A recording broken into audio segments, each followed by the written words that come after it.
Go into the world and tell every man that you meet, there is a man on the cross. A Catholic Take. What you need to know right now. A bold synthesis of inspiration and information.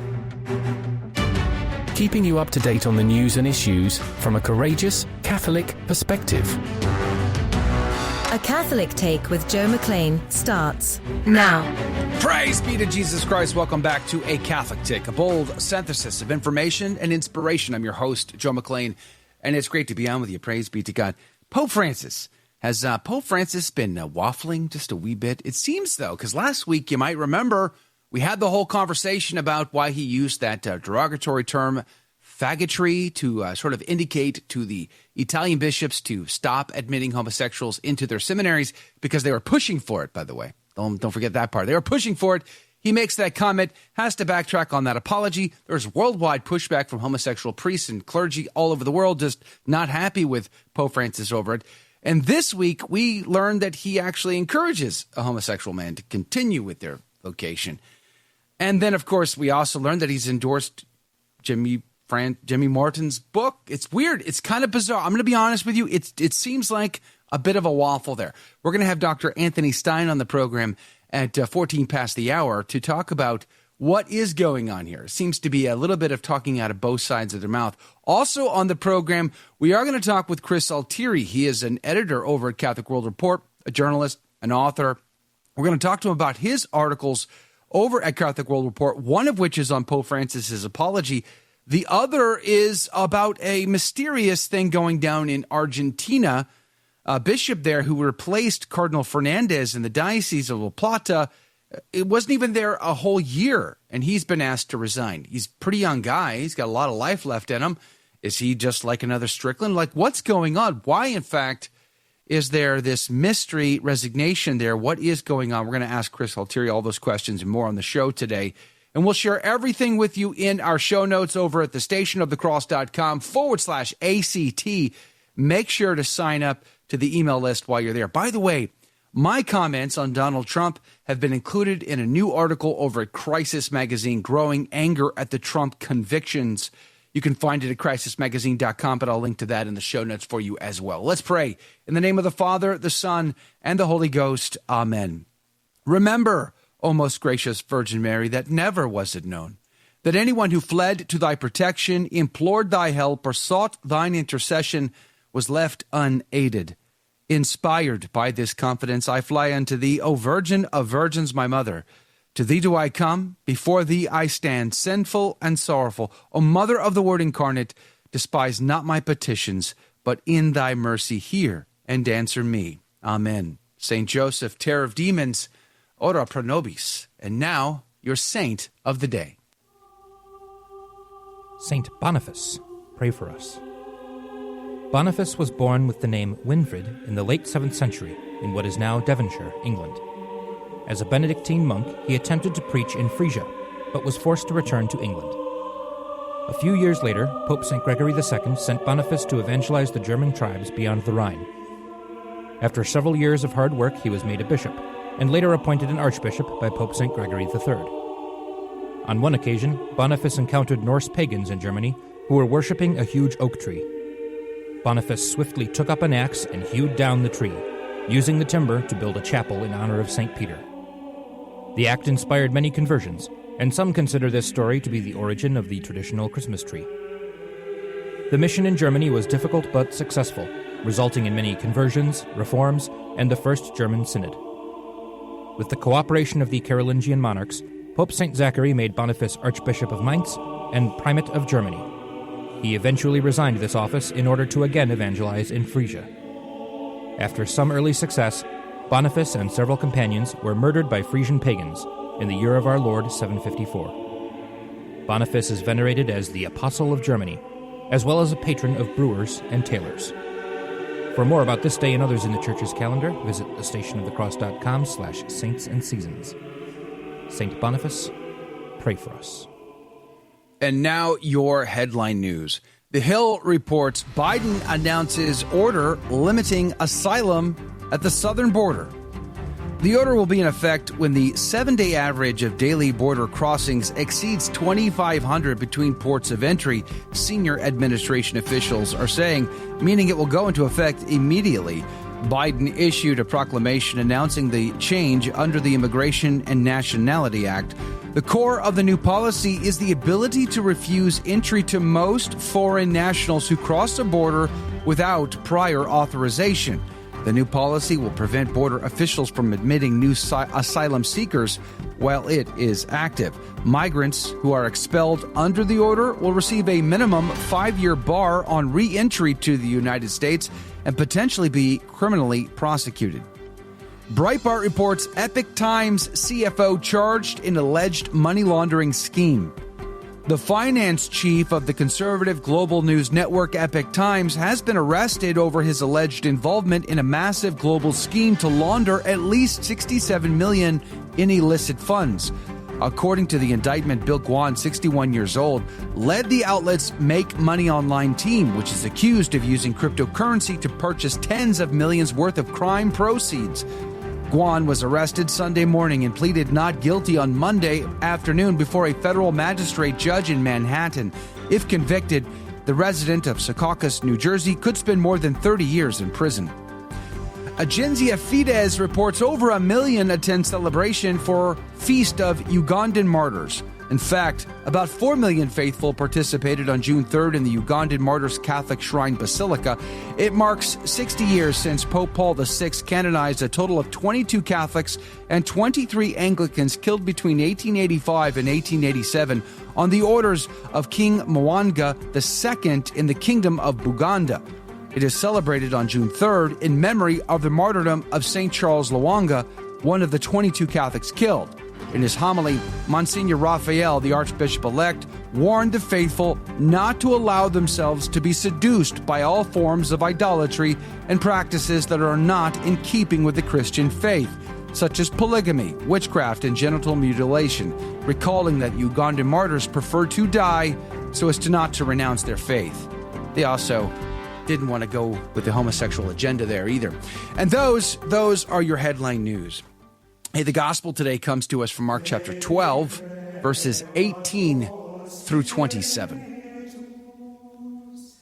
Some Sadducees who say there is no resurrection came to Jesus and put this question to him, saying, "Teacher, Moses wrote for us, if someone's brother dies, leaving a wife but no child, his brother must take the wife and raise up descendants for his brother.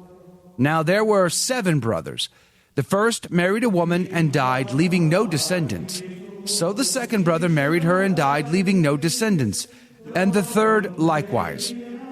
And the 7 left no descendants. Least of all, the woman also died. And at the resurrection, when they arise, whose wife will she be? For all 7 had been married to her." Jesus said to them, "Are you not misled, because you do not know the Scriptures or the power of God? When they rise from the dead, they neither marry nor are given in marriage, but they are like the angels in heaven. As for the dead being raised, have you not read in the book of Moses and the passage about the bush, how God told them, 'I am the God of Abraham, the God of Isaac, the God of Jacob'? He is not the God of the dead, but of the living. You are greatly misled." The gospel of the Lord. Praise to you, Lord Jesus Christ. Could you imagine looking Jesus in the eye as he says to you, "You are greatly misled"?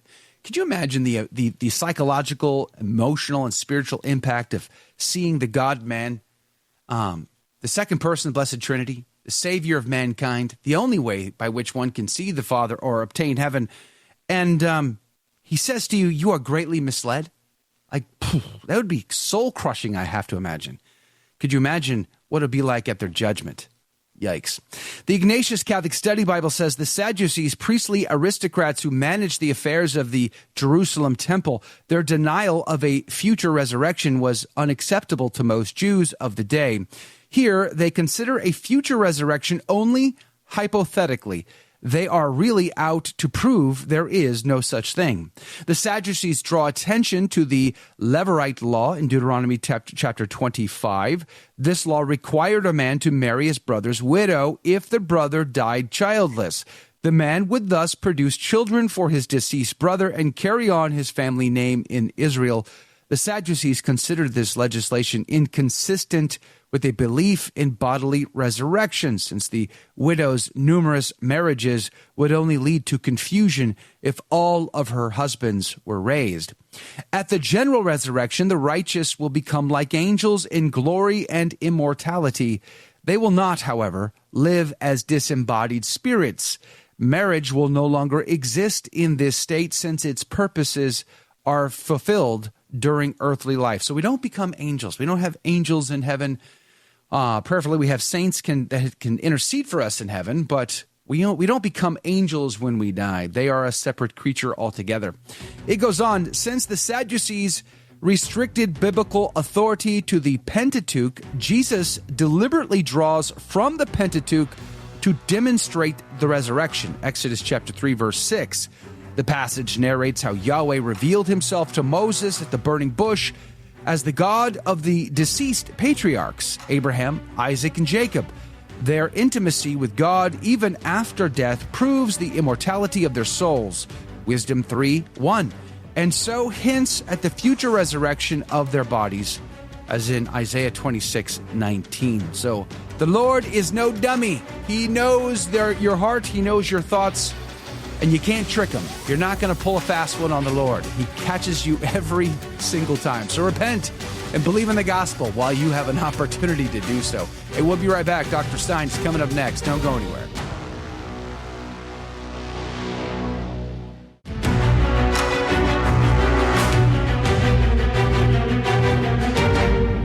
Praise be to Jesus Christ. Welcome back to A Catholic Take, a bold synthesis of information and inspiration. I'm your host, Joe McClain. Praise be to God. It is good to be on with you. Coming up at 30 past the hour, Chris Altieri. He's an editor over Catholic World Report. He's going to be on the show. We're going to be talking about a couple of articles that he published there.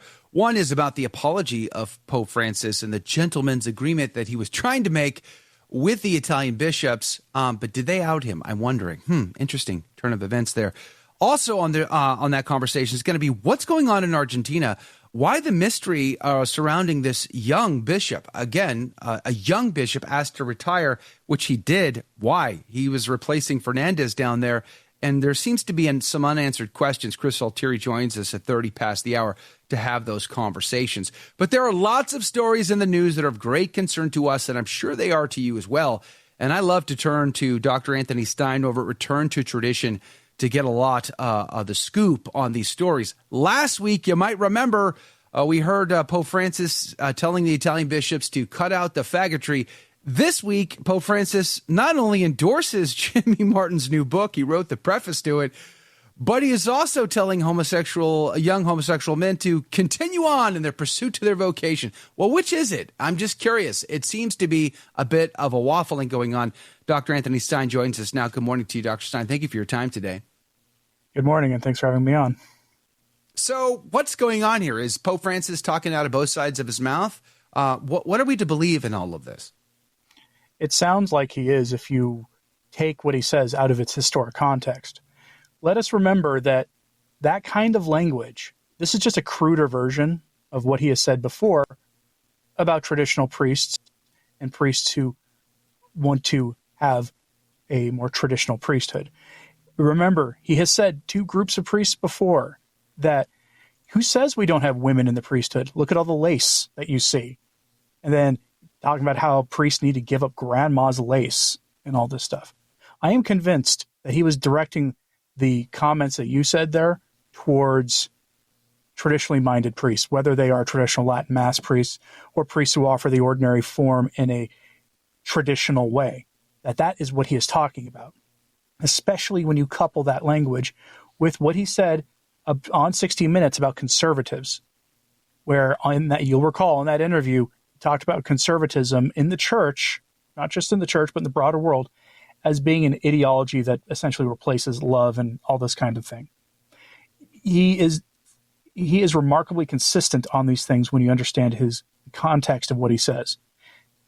the one thing you didn't mention there, not only was he writing the foreword to James Martin's new book, but he has also just hired 3 new assistant bishops for Cardinal Fernandez at the Dicastery for the Doctrine of the Faith, all of which with their mouths have affirmed the Church's teaching on marriage, but with their actions have been the most pro fiducia supplicans priests and bishops in the entire Church. They are now working directly for Cardinal Fernandez. Yeah, you can take what he says on one hand and what he does on the other hand and find out what he's really doing. It causes such confusion, and I think a growing confusion among the lay faithful too, who are sort of waking up to all of this now that we've had, more than a decade of this, and they just don't know what to make of it. Many people are actually abandoning Holy Mother Church because they can't take it anymore. Like it's just so bizarre. On one hand, you will tell us that you affirm church teaching, but on the other hand, you continue to have these dysfunctional, broken men surrounding you and in higher and higher authoritative positions. Let me just share my desktop with you and refer to what he was just talking about. Edward Penton reported on this just the other day. He says, Pope Francis today appointed the following 3 prelates as members of the Dicastery for the Doctrine of the Faith.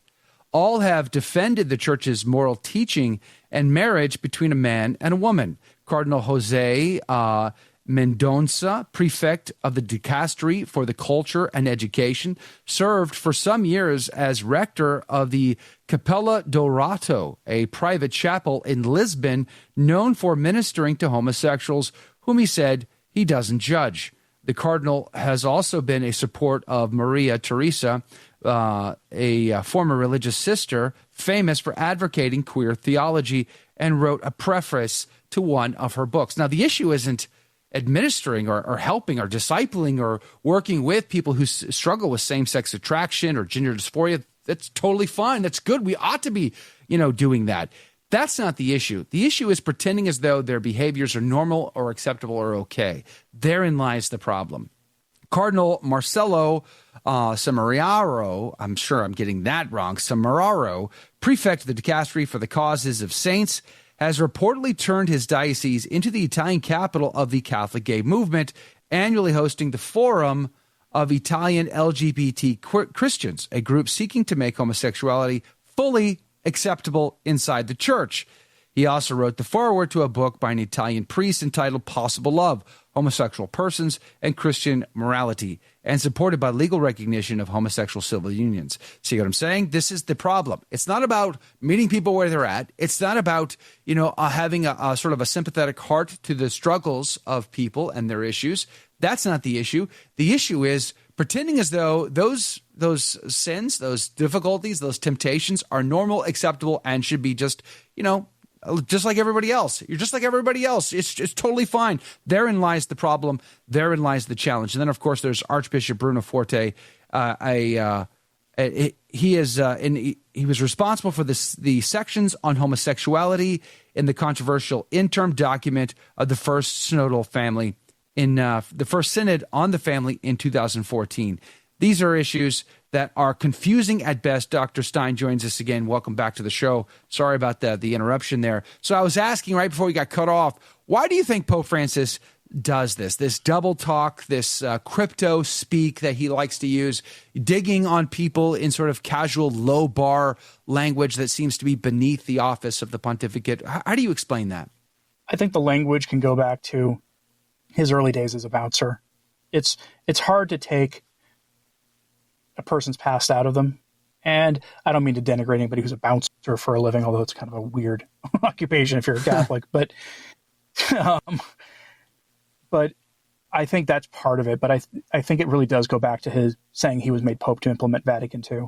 Remember the other part of Vatican II that a lot of people don't want to talk about. And that was when it was announced, the council was announced. What did Pope John the 23rd say? We were opening the windows of the Church to the world to let some fresh air in. And since then, we have been in a state of permanent aggiornamento, a permanent phase of change in the Church. The Church constantly trying to adapt itself to the times, to the world. And what is the world most obsessed with right now? That sin. And all the permutations of that sin that cries out to heaven for justice. That sin for which God destroyed Sodom and Gomorrah and 3 other cities in the Old Testament. For whatever reason, they forget the justice of God and how these sins can be forgiven for people. Plenty of Catholics have turned their back on that sinful life and carried their cross of those kinds of inclinations, but they live a life according to the teachings of the church and are to be commended. They're some of the most courageous people you will ever meet, are those who do that. But for whatever reason, hierarchy wants to adopt the worldview of the secular world on this. And I think it goes back to what Roberto de Mattei wrote on his Patreon and for Rate Caeli and a few other places in an article published yesterday or the day before on this, that there has been an ongoing quiet infiltration of the hierarchy of the church by men with James Martin's inclinations. That they have quietly been there, and under Francis, they have not been hidden anymore, that they are out in the open running things. And it's these men who will be key to understanding how the next conclave goes, by the way. They'll be the ones assisting the bishops. They will be the one assisting the Camerlengo. You know who the Camerlengo is right now, Joe? Yeah, Farrell, right? Yeah. Wasn't he Ted McCarrick's roommate? Not Ted. Yeah, Ted. Oh, well, ask him about Maciel as well. Of the Legion, I think we lost Dr. Stine again. There must be a connection issue or weather storm problems in Oklahoma, where he's from. But yeah, Cardinal Farrell, ask him about Maciel the next time you get a chance to talk to him. You know, he says he didn't know anything about Maciel. Maciel, had children out of wedlock. He molested his own children as well as many others. He led a double life. And then, of course, there was Ted McCarrick, whom he lived with. And, of course, he didn't know anything about that. Although, Bishop Lopes reminds us in his homily back in 2018 that we all knew, everyone knew about Cardinal McCarrick, except for, I guess, Cardinal Farrell. Dr. Stine, are you back on the show? Yeah, who was his roommate? Yeah, and which is why I think the most iconic video interview I've ever seen for that period, 2018, 2019, was Kevin Farrell sitting there going, I was shocked to learn about this. Yeah. Shocked. I'm like, bro, really? You're his roommate. Wow. Right, yes, roommates, adult men with roommates tend to know about the personal lives of their roommates more than they'd like to know. Having been an adult man in a secular kind of roommate situation many years ago, you tend to learn the habits of your roommate. So please don't tell us you didn't know. It's possible for sure, but likely not, right? That's the key. And as far as Maciel goes, you might remember there was a 2014 Frontline PBS special in Secrets of the Vatican or whatever, where they interviewed Maciel's son. I mean, it was so disgusting and so disturbing a story that I think most Catholics probably never watched it. But the realities of these predators that have risen to high places, and the people who have also risen. There's a connection there that you can't just ignore, and Farrell gets to help to form and fashion the next conclave that brings about the next pontificate. So let me ask you, as we run out of time in this segment here, what are your hopes for the next conclave, the next pontificate? Do you think we're going to get more of the same? Do you think we might be brought back more to the middle? It wouldn't surprise me if you got a pope who was old and what I call a moderate. I don't think we've had a truly conservative or traditional pope since before the council, that you would get, I consider Benedict and John Paul II to be moderates in the grand scheme of things in the church. It wouldn't surprise me if you got somebody like that who was older, would only be there for 3 or 4 years, a sort of a John the 23rd, but moderate, meant to be a placeholder to try to calm things down in the church. That would not surprise me. What wouldn't also surprise me is if the St. Gallen Mafia got their way. They have quietly been meeting in St. Gallen, Switzerland, and they have said that what they want is another Francis, but one who they can control. Because the one thing I will say in favor of Pope Francis unequivocally is the people most like-minded to him, he doesn't let them control him. He will sometimes come down on them like the wrath of God too, when they overreach. But he's also very forgiving of them. Lest we forget that Cardinal Tagle 2 years ago was cast aside, but now is seen at all these papal events and is his ambassador to the U.S. for the Eucharistic Congress, and looks like he's back in his favor. And he is considered, honestly, the most papabile of that swath of cardinals, which is a little surprising. Yeah. Because those of us who pay attention to him find him to be incredibly cringe-inducing, which may be his most endearing quality. That's his endearing quality, eh? Dr. Stine, I'm sorry about the connection problems. Love to have you back in the after show. Hopefully we can catch up to you there. We're going to link to returntotradition.org. It's his website where he posts the links of all of his show notes for his videos that he puts on his website, or his YouTube channel, rather. Return to Tradition. We'll link to that as well. But coming up after the break, Chris Altieri is going to be on the team today.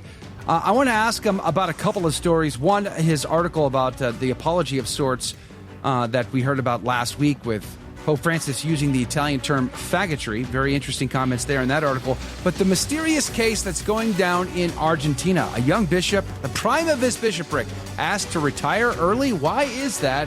What's going on? Why is nobody talking about it? All that and more coming up next. Don't go anywhere.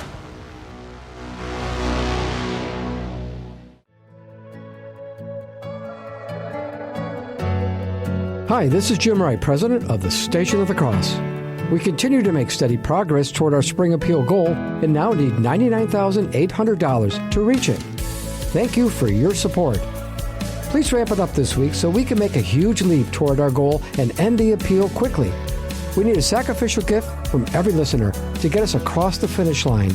Please help us today by giving us a call at 1-877-711-8500 or go to thestationofthecross.com.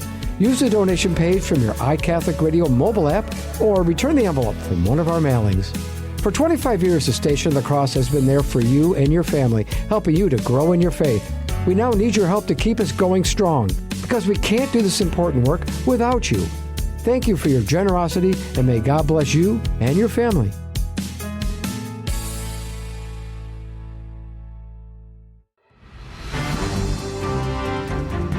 Praise be to Jesus Christ. Welcome back to A Catholic Take, a bold synthesis of information and inspiration. I'm your host, Joe McClain, and here are your headline news. Fox reports Louisiana lawmakers approve law that would allow surgical castration of convicted child molesters. The bill would give judges the option to sentence someone to surgical castration after they've been convicted of aggravated sex crimes, including rape, incest, molestation against a young child, 13 or younger. Judges in Louisiana have been allowed to order those convicted of such crimes to receive chemical castrations for nearly 20 years, though that punishment has been rarely used. The bill received overwhelming approval in both the GOP-dominated chambers. Democrats account for most of the votes against it, but there was a sponsor, Senator Regina Barrow, co-sponsored the bill. CNA reports Indian Supreme Court say anti-conversion law may be unconstitutional. During a hearing concerning the anti-conversion law, the Indian Supreme Court noted that some parts of the law may seem to violate the fundamental right to religion guaranteed under Article 25 of their Constitution. 12 of India's 28 states have criminalized religious conversions, including religious conversions that are voluntary and not forcibly coerced. The laws have led to the arrest of clergy and instigated acts of violence against Christians. And Catholic Vote is reporting Catholic leader sounds alarm. Contraception bill, a Trojan horse? Catholic pro-life leader Terry Schilling warns that the Right to Contraception Act currently being pushed by Senate Democrats is a Trojan horse for subjecting children to transgender procedures. Senate Majority Leader Chuck Schumer, a Democrat from New York, has announced that chamber will vote on this legislation today. Let us pray that it does not pass. And those are your headline news. Praise be to God. Chris Altieri is joining us. He is a journalist, an editor, and author of 3 books, including Reading the News Without Losing Your Faith. Boy, oh boy, is that a great title or what? Reading the News Without Losing Your Faith. And he is the contributing editor of Catholic World Report, where I found a couple of articles over there that really piqued my interest. One was on the apology of sorts after Pope Francis used the faggotry term to address the Italian bishops behind closed doors. And then there was this article about a mysterious case in Argentina where a young bishop was asked to resign just the other day. We reported on it, but it still seems a bit of a mystery. So I saw this article and I asked Chris to join us. Good morning to you, Chris. Thank you for your time today. Good morning, Joe. Thanks for having me. Praise be to God. I want to start with the Pope's apology first, and then I want to go to Argentina. So one of the things I found very fascinating in reading your article in particular was the use of this term. There's a lot of speculation on what he meant by this. It was very derogatory. And I've said from the beginning, he's not a dumb man. Pope Francis is very intelligent. He knew what he was saying. He knew this word. You seem to indicate that as well. Is that a fair statement? Pope Francis knowingly used the term, knowing that it would probably have a shock? Well, I'm not up in his head. Sure. But this was it was a word that he used in off-the-cuff remarks, unscripted remarks, as it were, in reply to a question from a group gathered for the Italian bishops' conference meeting. It was in the new Synod Hall at the Vatican, and the Italian bishops are dealing with how to implement the 2016 Ratio Fundamentalis from the Congregation for Clergy, or what was then styled the Congregation for Clergy. That's the sort of the high-level, big, broad overview guidelines for seminary formation and for priestly formation, and each sort of national or regional conference then takes and implements it, tweaks it as needed, right? That document says that men with deep-seated homosexual tendencies, or who were committed to something that we could, with reasonable shorthand, describe as the gay agenda, they oughtn't be admitted to seminary. They don't let them into formation. So it's a live issue and a practical matter for the Italian bishops who are dealing with this right now. And Francis expressed himself in terms that were colorful, fair to say incendiary. I won't quote him. It's a family show. I've done it many times. Don't worry about it. I mean, he says all right, well, too much faggotry. He actually uses the term "too much faggotry." Again, it's like you don't use a term like that. The Italian, right? Yeah, but that's got a shock value to it. I have to believe he did that intentionally, and the way you characterize it in your article also caught my attention. He was trying to make a gentleman's agreement behind closed doors with these bishops to say, that's "Hey, the interesting thing. Francis is always interested in stirring the pot." Okay, that's that. He's not. He's not a dumb guy. You said it just fine yourself earlier, right?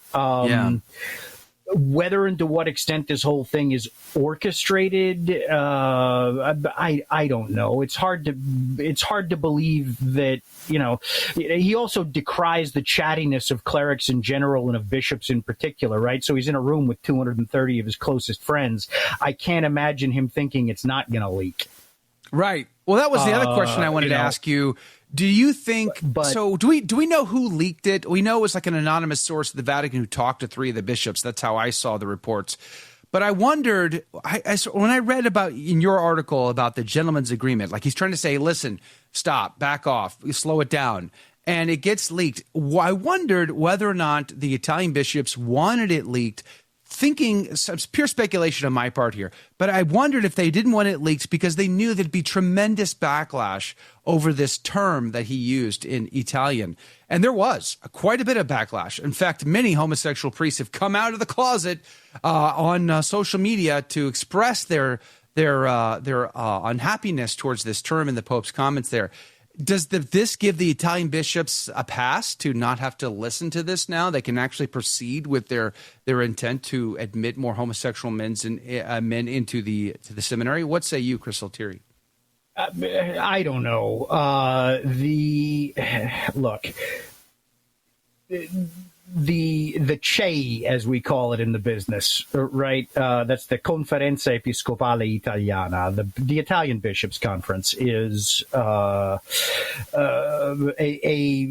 peculiar organization among bishops' conferences. Its powers aren't typical, and they're the bishops of the Pope's the bishops of the Pope's home country and backyard, right? The conference exists sort of precisely to allow the national bishops. It's within the context of Italy, which is very particular, very peculiar, in that the Pope up until 1870 was a temporal ruler over a significant portion of the country, right?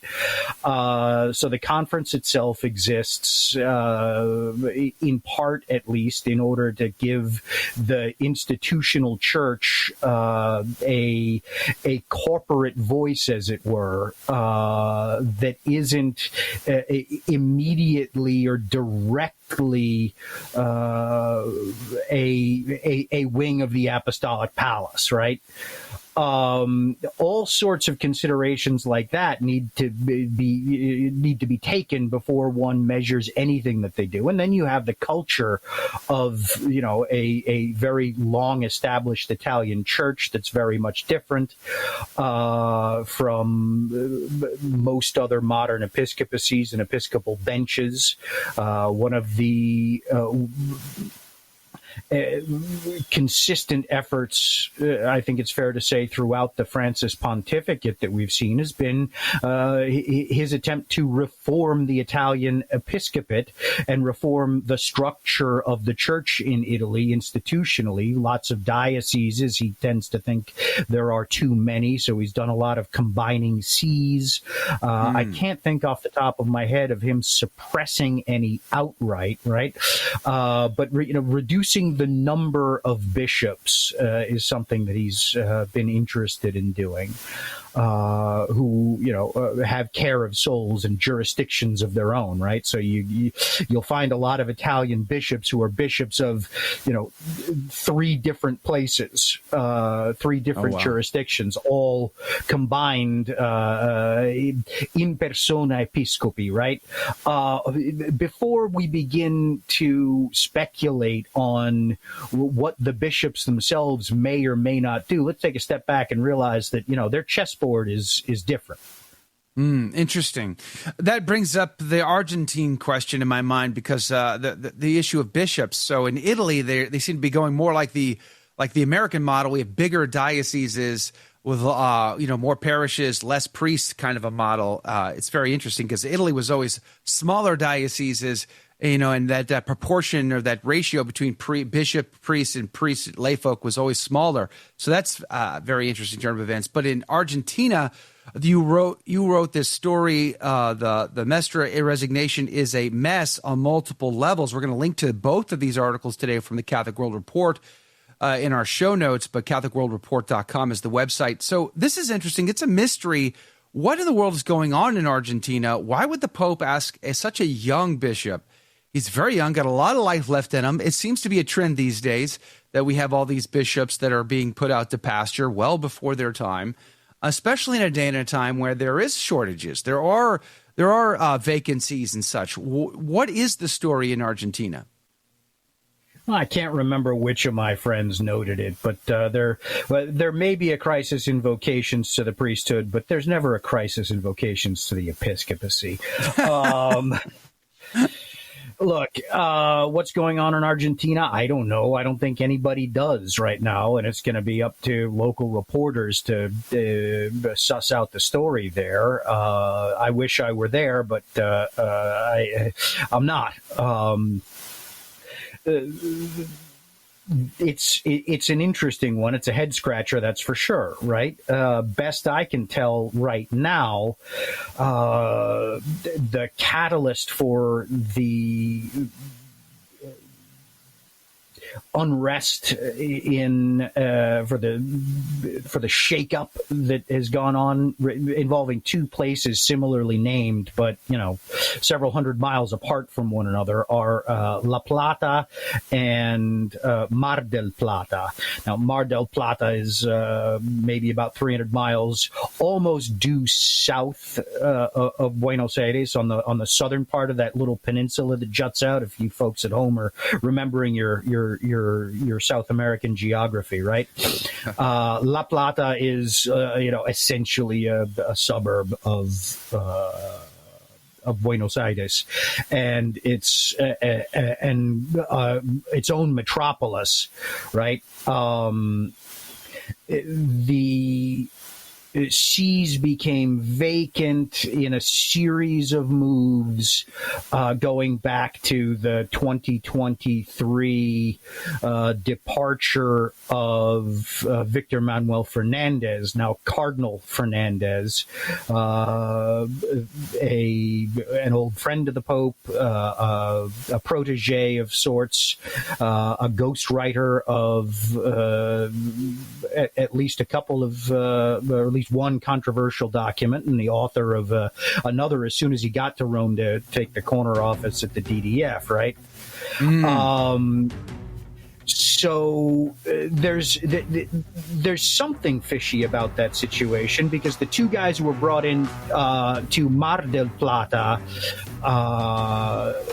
over the past year have they've retired before they were. Hold that thought right there, Chris.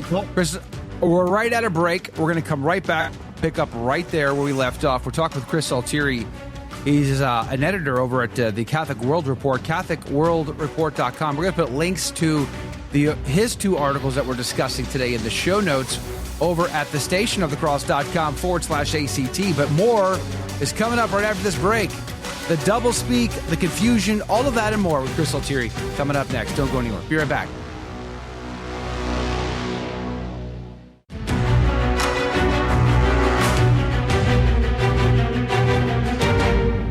Praise be to Jesus Christ. Welcome back to A Catholic Take, a bold synthesis of information and inspiration. I'm your host, Joe McClain. Praise be to God. Chris Altieri is our guest. He's got an article over at the Catholic World Report that we're discussing. The Mestre resignation is a mess on multiple levels. And Chris, welcome back to the show. You say in your article, La Plata became vacant in July of 2023 when Pope Francis plucked the man who was then styled Archbishop Victor Manuel Tucho Fernandez out of the see and set him up in the corner office of the Doctrine Dicastery in Rome, where the fellow now styled Cardinal Tucho has not been an entirely uncontroversial presence. That's an understatement, I would say. Mestre was Pope Francis's pick to succeed Tucho in La Plata, and he is now out after significantly less than a year. Both men Francis picked to succeed Mestre in Mar del Plata quit before they even started. They quit before they even started. What exactly is the problem? Is there any inclination of what exactly is causing the mess? Like, what was the actual scandal that goes on there? Do we even know? And why would these men quit before they start? And why would a bishop that had been selected be asked to resign in less than a year? Chris, what do you say? Yeah, well, there were different sorts of troubles that the fellows had. One, Baligna had some health issues that were well documented, and that was all above board. He had eye surgery, and wasn't recovering, I guess. Or in any case, he decided that it was better for him not to take up the assignment. Right. The other fellow, a fellow by the name of Larrazabal, had some, Gustavo Larrazabal had some unfortunate allegations against him, and decided to stand down, despite a vote of confidence from interestingly, from the nunciature in Argentina, right, expressing full confidence in his ability to lead, things like that. Yeah, it was even with those allegations, Yeah, but people say a lot of things. One of the reasons that we have allegations and then processes is so that we run them down. I'm not sure that it would have been, my first pick, but it seems to me that the really interesting part of this, that either of them would have been my first pick. But what is apparent in any case is that the vetting process is happening. It's pretty fast and loose because these episcopal vacancies need to be filled in an awful hurry for some reason. The picture is of a headman, Francis, in Rome, who wanted his guy in the important job there and wasn't too terribly concerned about who or what he disturbed in order to make that happen. And now he's playing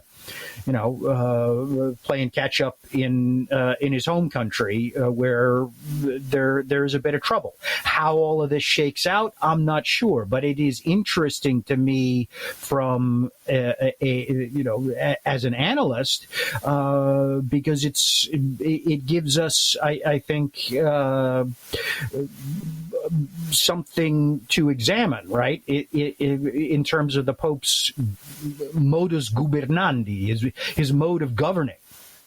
Yeah, I loved how you ended this article, sort of quoting a line from Cool Hand Luke, the movie Cool Hand Luke. What we've got here is a failure to communicate. Where the warden beats a prisoner. I can hear you doing Strother Martin there. It's not a bad one. What we've got here is failure to communicate. Right? Yeah. Yes. This is after he's savaged Luke and the whole. Exactly, I don't want to ruin the movie for people who haven't seen it, but it's been out a while. Spoilers ahead. Hey, but the point that I was bringing up, I laughed at that. I chuckled at that because it reminds me of the old saying, the beatings will continue until morale improves. It feels that way for a lot of layfolk in the church hearing these headlines, going through these stories. It feels a bit like the beatings just are relentless. Every day there's a new headline out. And especially, let me go back as we wrap up. We're only a few minutes left with Chris Altieri. Let me go back to the Pope Francis stories over this slur that he used last week. And then this week with endorsing Jimmy Martin's book. And of course, we heard that he responded personally to a letter to a homosexual man who was pursuing a vocation and got rejected from a seminary and encouraging him to continue. That seems to be sort of talking out of both sides of your mouth. It's confusing at best, and something you said in your article on an apology of sorts over slur. Again, we're gonna link to it. You talked about how Pope Francis always wants people sort of second guessing him. That he kind of seems to want people to never truly understand what he's thinking or what he's doing. Is that a fair assessment? Well, I wouldn't have put it in there if I didn't think it was fair. Although I might tweak it a little bit. I'm not sure that he wants people second guessing him. I think he wants people just guessing. Never knowing what he's getting up to now, or let alone what he's going to get up to next. One of the ways that I've put it before isn't so much that Francis says one thing and does another, is that he says both things and then does whatever he wants. Which is. That's one way to do it. If that's if that's the way you like to govern, well, he's the guy in the job and he's going to do that. I'm not going to complain from a professional point of view. It means we're never starved for copy on the Vatican beat. For sure. But how effective that can be long term, I don't know. And one of the things that it does create is a situation in which it's very difficult to discern the substance of his pontificate. You subtract the narrative, right? Either of the sort of the revolutionary reformer with the Midas touch on the one hand, or the evil modernist Jesuit heretic on the other. I think I don't have a whole lot of time for either of those, right? He's neither. and it seems evident to me that he isn't. But what's left? And I'm not sure. I can't. I don't see it. Therein lies the problem that the average Catholic, suburban-going Catholic, stay-at-home mom, what have you, has to sort through all of this because it's rocking the faith, it's rocking the world. Catholics are arguing between each other, and their coworkers, their family members, and the scandal just continues to grow, and the confusion lingers. I don't mean to minimize here. Okay, the situation is bad, right? So don't get me wrong. I'm not here to tell you there's nothing to see. But you mentioned my book, Reading the News Without Losing the Faith, and I opened that book by telling a story about how I advised a friend of mine. If you're not getting paid to read the Vatican pages, you could safely ignore them. That's good. Which is strange advice to come from a guy who writes them. Right. But nobody ever accused me of being a good businessman. These things are bad, okay? But the bark of Peter will come safely to port. What condition she's in when she does finally call, all bets are off on that. But everybody calm down. Things aren't as bad as they look. They're worse. Well said. Chris Altieri, thank you for your time today. We're going to be linking to an apology of sorts over slur, and the Mestra resignation is a mess on multiple levels, both at CatholicWorldReport.com. CatholicWorldReport.com. We'll put them in the show notes as well. Chris Altieri, God bless you. God love you. Thank you for your time and your comments today. Appreciate having you on the team. Love to have you back. We're going to say that's going to do it for today on the radio side of our show. If you can hang out with us tomorrow, we've got a very interesting story coming to us about Bruno Cornicchiola and Our Lady of Revelation. It's going to be a fascinating conversation. I hope you can join us then. God bless you. God love you. We'll see you. The Station of the Cross Catholic Media Network is dedicated to answering the critical need of access to quality, consistent, professional, and proven Catholic programming. We cannot rely on other media outlets to properly represent our church. Catholic radio reaches Catholics, non-Catholic Christians, and non-believers alike. As a nonprofit lay organization financially independent of your diocese, our apostolate is listener-supported. And we're back. Welcome to the Aftershow, everyone. Good morning. What we've got here is a failure to communicate. How many people have seen Cool Hand Luke? Raise your hand. Raise your hand if you've seen Cool Hand Luke. More importantly, how many eggs can you eat, Joe? I don't know. I've never tried. Although I eat eggs practically every day. I think yesterday I did not eat eggs, though. But almost every single day I eat eggs. Eggs are great for you. It's a power food. So good eggs for you. Yeah, I do too. Farm fresh if you can get them. Anna, good morning to you. Damon, Mateus, yo, what up? Apparently you are very early. You're in California, man. And you never sleep. We got to get you we got to find a way to get you to go to sleep. Troy Lockett, good morning to you. Praise be to God. Glad you're here today. Paul, our friend from Buffalo, good morning to you. Yvonne, Karen Andy Bashaw, Becky Hansen, Eileen, Janice, Pedro, good morning to you. Mike K, glad to have you back. Karen Collins, Sci-Fi Mike is on the team today over on the Telegram group. Love to see that. Praise be to Jesus. T-Storm is there. Jen is there. Good morning. Mimi is there. Praise be to God. Good morning, everybody. Was mandatory in school to watch what? Cool Hand Luke? You had to watch Cool Hand Luke in school? What? That's crazy. Okay, back in my day, Jake, you were way too young. Actually, I don't know, you might be on the verge. You might be like on the fringe. You might have gone to like a school that had this, but back in my day, they would have, they'd wheel in the cart, the media cart. Oh, yeah. It had the projectors and the reel-to-reel, the film reel.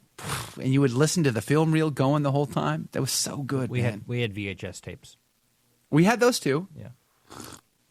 We had those too. But we still had VHS tapes. Yep. In high school. We would have the big boob tube though. Yeah. Did you have an LCD screen or did you have the boob tube?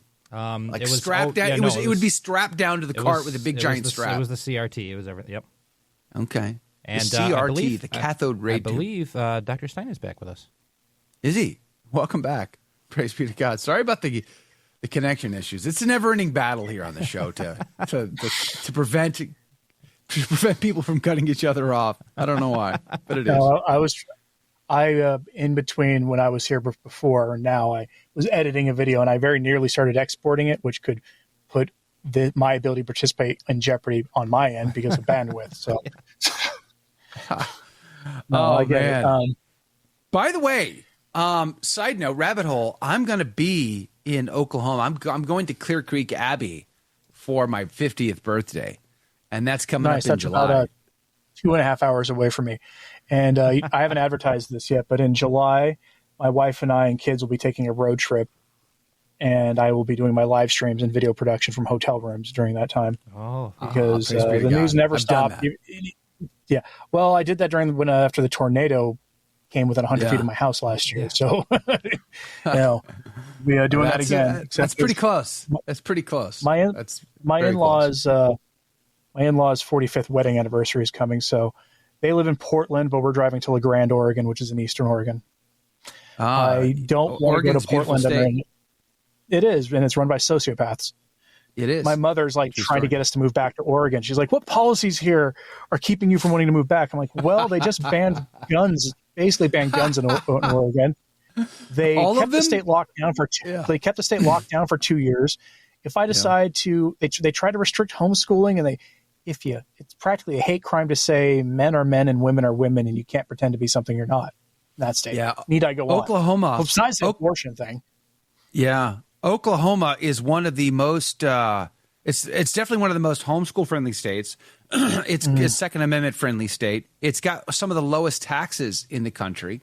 Taxes are better than Texas. Lower. And they're going to go lower too. Yeah, they're getting rid of the sales tax on groceries, which is great for helping the poor.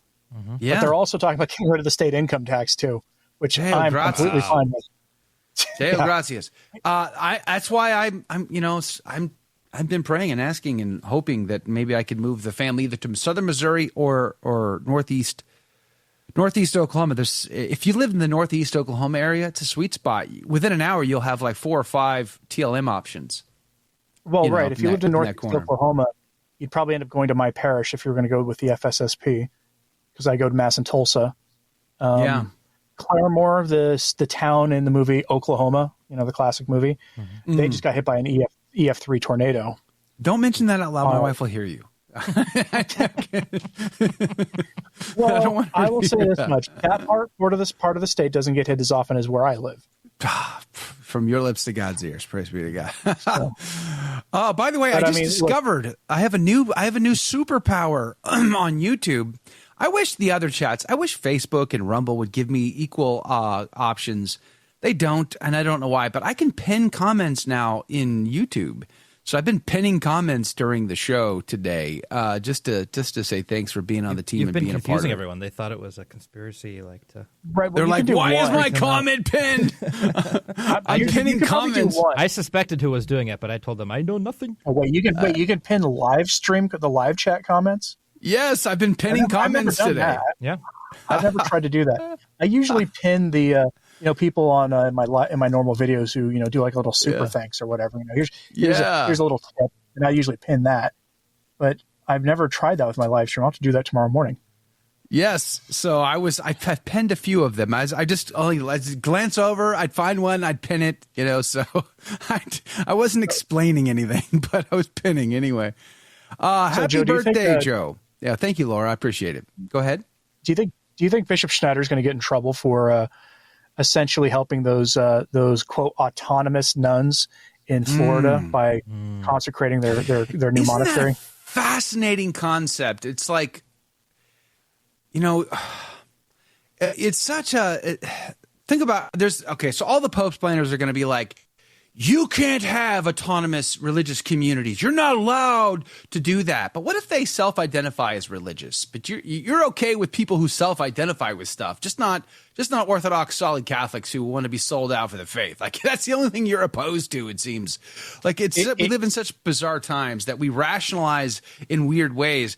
And so you have this nun. You covered the story well. You have this nun, and she gets removed from the Carmelites in Georgia. She still feels the call, wants to live a solitary life. Would they have canceled St. Anthony of the Desert for doing the same thing? Did he ask permission from the Holy See to start religious communities and monasteries in the desert? No, he didn't ask. He just went out there and did that.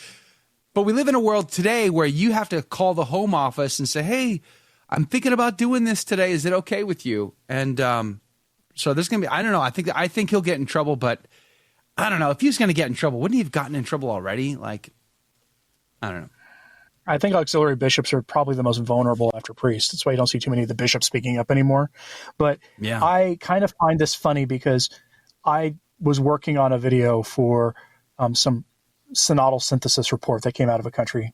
And then I did that live stream, and it was just like night and day, right? So you have all this preaching of synodality and dialogue and putting more authority into the laity's hands. Meanwhile, let's issue a document called Cor Orans, which crushes traditional religious orders, puts them under the governance of modernists, like extremists. And if they dare to speak up, well, you're going to be crushed, and your property now belongs to the local bishop, who will sell it and presumably give a cut to the Holy See. I think that's the rub, isn't it? They don't have control over it, so they don't like this because it's a system in which they have no authority, say, or control over. But they're just religious women, so they can't even provide the sacraments to the lay faithful, which is something else they're very concerned about. So what can they do? A group of ladies have decided to live in community with personal vows, living the austere life, and wearing a habit, and you can't do anything about it. I mean, like it's probably driving them nuts. How dare they want to pray all day? Right. They work enough to make their jam or whatever it is they're going to sell to keep the lights on. But then they pray all day. Milk the cow. Yeah. It's offensive, Yeah, that's the world we live in. Hey, Dawn the Highlander, good morning. Restore Justice, good morning to you. Brandon Joseph, welcome back to the team. Andrew Colsar, I hope I said that right. Good morning to you. Miriam.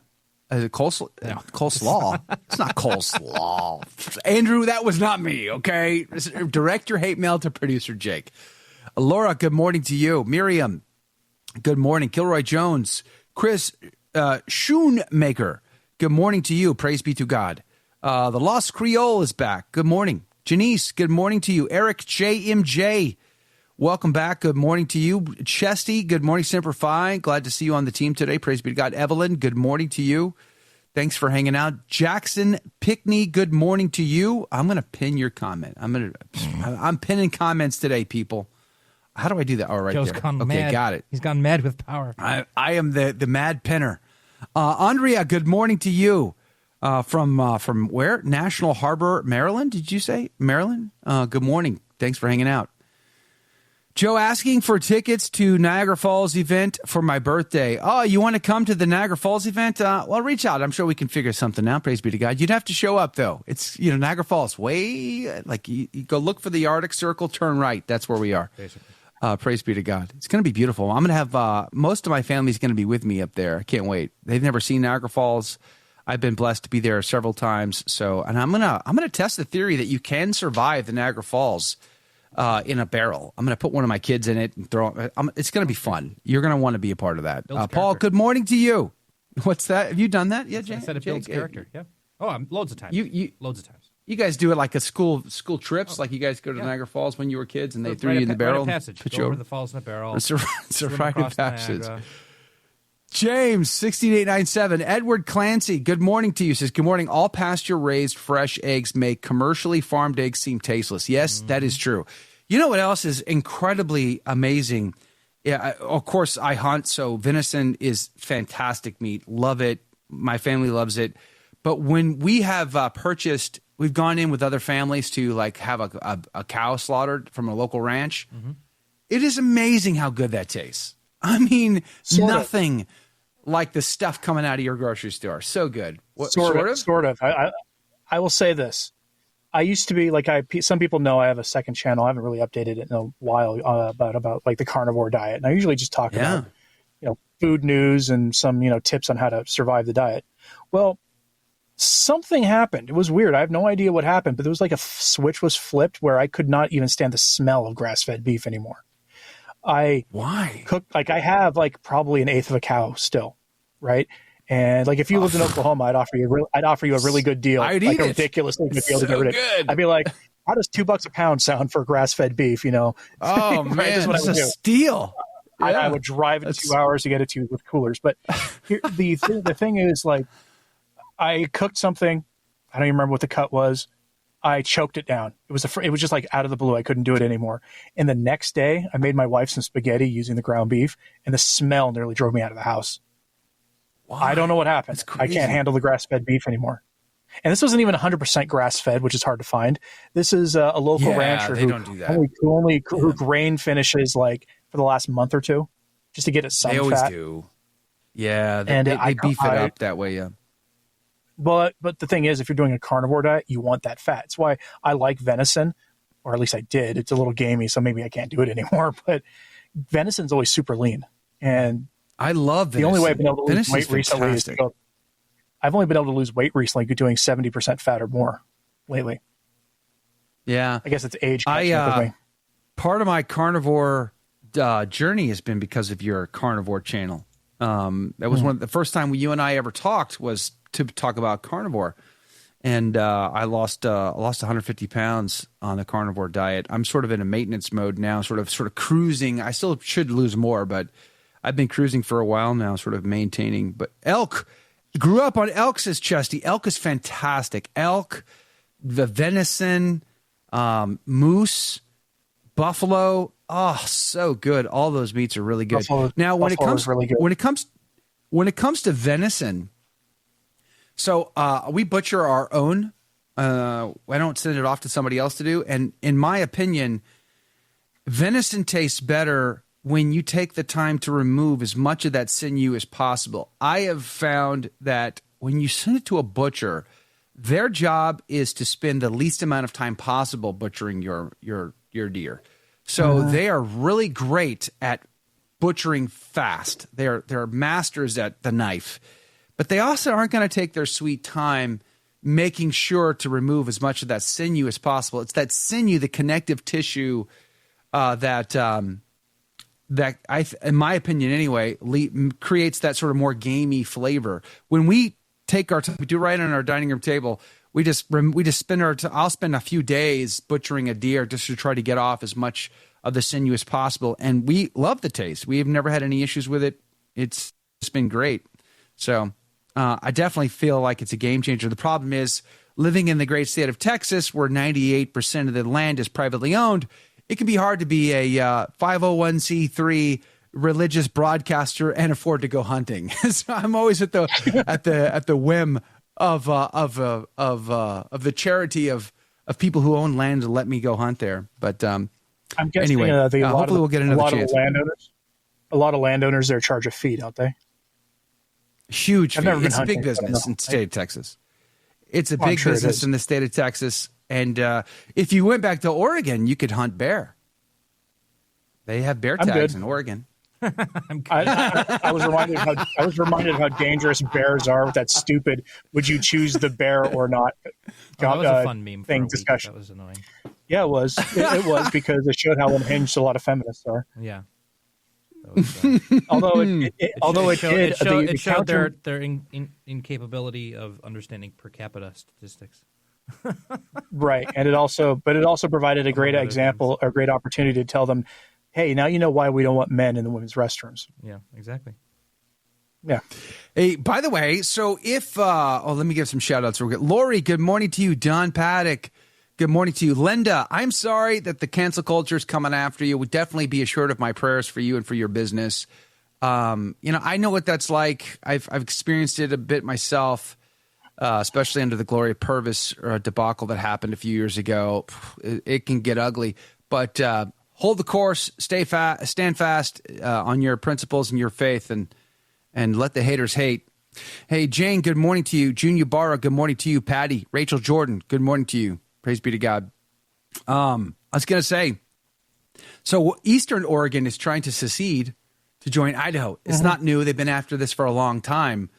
What do you think? Do you think that's ever going to be possible? No way. It'll never happen. No way, unless Oregon really leans into their progressive bigotry towards conservatives. Say, yeah, go ahead, go away. But they can't afford to do that because they will lose, I think, 2 electoral votes, which they won't let that happen. And they will lose a lot of agriculture money and natural resources that are out in Eastern Oregon. I can't see Congress letting that happen either. Although a Republican Congress, which looks like might happen now, thanks to the psychopathic overreach of Biden, that might happen. I could see a conservative Congress letting that happen, but I can't see a normal state of affairs disrupting the country that much. But it's not just Oregon that wants to secede. It's also Eastern Washington that's been wanting to do this. Northern California has been wanting to do this. Like some of the maps of greater Idaho that I've seen would make Idaho gigantic and would make that state massive. Like 15 electoral votes. It would be gigantic geography and 15 electoral votes. Can you imagine what would happen? But that's the other part. Do you think Oregon would let the GOP get consistently 2 more electoral college votes? No, I don't see it would happen. Of course not. Yeah, they're never going to allow that. But at the same time, I think of Idaho, and Idaho's a bit of a weird bird, though. It's got a lot of the sort of the militant groups that are out there, because of the sort of the policies and whatever it allows them to have their compounds and camps. So there's a lot of that going down out there. There's a lot of Californians that move to Idaho. As they're like a cheaper version of California, and how kind of like Austin. We have a lot of Californians in Austin, and it's not a good thing, right? So like I think Idaho rather is made up of a lot of eclectic groups of Americans. I don't know that even if they did secede and create a greater Idaho, how conservative it would really be. Libertarian, probably. Conservative, doubtful. Not even the conservatives are conservative these days. So I think it would be kind of a weird place. It'd be a red state, without question. You got to remember something about California transplants, because this is in Oklahoma. The local tag agencies, they say they get a Oregon or California driver's license turned in once a day in my town of 30,000 people. Wow. Once a day. And most of the license plates that I see from California are on giant pickup trucks. These are not, for the most part, hippie progressives who want to turn your old Western-looking downtown of your dying downtown into some sort of hipster bar. That's not these guys, right? These are the people who come up here and lament, "Dang, there's no barbecue culture here," right? Or, "Dang, they're like are very happy that they can do their farming or do their agriculture work that they left Eastern California for." It's why I kind of chuckle whenever I hear somebody saying if California keeps doing what it's doing, it'll be a red state. I'm like, for it to be a red state, you'll probably need the big one to like sink most of Western California into the sea. That's the only way that's going to happen, because without question, the reason that you see like fast food prices exploding, aside from inflation, is because of the minimum wage laws in California. And for instance, did you hear this? The governor of California has just authorized more direct payments from the state of California to people to get them through inflation. The government has decided in California that inflation is solved by more inflation, because of course inflation is putting more money into the money supply. These guys Why don't we just keep printing it? Well, I don't know what your problem is. Just print the money. Forget it. Just $1 billion, and you don't have to print it. Just go totally digital and just tell everybody, hey, you got $1 billion. You don't need to work anymore. Just live off the government tea. It's fine. Totally fine. Right. That's why one of the main inflationary drivers has been Joe Biden's student loan reforms, is paying off of people's student loan debt.